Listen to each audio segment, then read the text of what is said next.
Start. ಉತ್ತರ ಕರ್ನಾಟಕದಾಗ ಮಸಾಲೆ ಖಾರ ಮಾಡಾಕ ಏನೇನ್ ಬೇಕಾಗಿರುವ ಸಾಮಗ್ರಿಗಳನ್ನ ತೋರ್ಸ್ಲಾಕತ್ತೀನಿ ನೋಡ್ರಿ.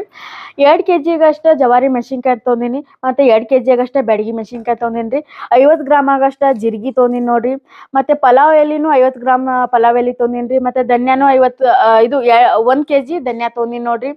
ಮತ್ತೆ ಉಳ್ಳಾಗಡ್ಡಿ ತೊಗೊಂಡಿನಿ ಇದಕ್ಕ. ಮತ್ತೆ ಇದು ಕಟ್ಟನ 50 ಗ್ರಾಮ್ ಆಗಷ್ಟ ಚಕ್ಕಿ ತೊಗೊಂಡಿನಿ ನೋಡ್ರಿ. ಕಾಳು ಮೆಣಸು 50 ಗ್ರಾಮ್ ತೊಗೊಂಡಿನ್ರಿ. ದಪ್ಪ ಏಲಕ್ಕಿ 50 ಗ್ರಾಮ್ ತೊಗೊಂಡಿನಿ ನೋಡ್ರಿ.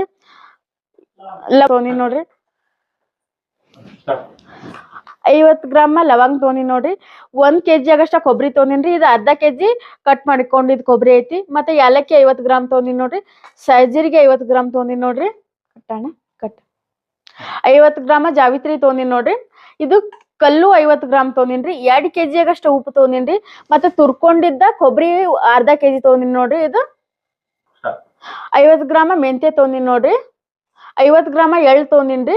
ಇದು 50 ಗ್ರಾಮ್ ಸಾಸ್ವಿ ತೊಗೊಂಡಿನಿ ನೋಡ್ರಿ. 50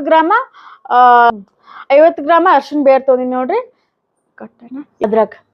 ಅದ್ರಕ್ಕ ಅರ್ಧ kg ಆಗಷ್ಟ ಅದ್ರಕ್ ತೊಗೊಂಡಿನಿ ನೋಡ್ರಿ. ಇದು 1 kg ಆಗಷ್ಟ ಬೆಳ್ಳುಳ್ಳಿ ತೊಗೊಂಡಿನಿ. ಮತ್ತೆ ಇದು 1 ಕಟ್ ಆಗಷ್ಟ ಕೊತ್ತಂಬರಿ ತೊಗೊಂಡಿನಿ ನೋಡ್ರಿ. ಇಷ್ಟ ಬೇಕಾಗಿರುವ ಸಾಮಗ್ರಿಗಳನ್ನು ಇವು ಎಲ್ಲಾನು ಹುರ್ಕೊಂಡ್ ಬರೋಣ್ರಿ. ಯಾವ ತರ ಹುರ್ತೀನಿ ಈ ವಿಡಿಯೋದಾಗ ತೋರಿಸ್ತೀನಿ ಬರ್ರಿ.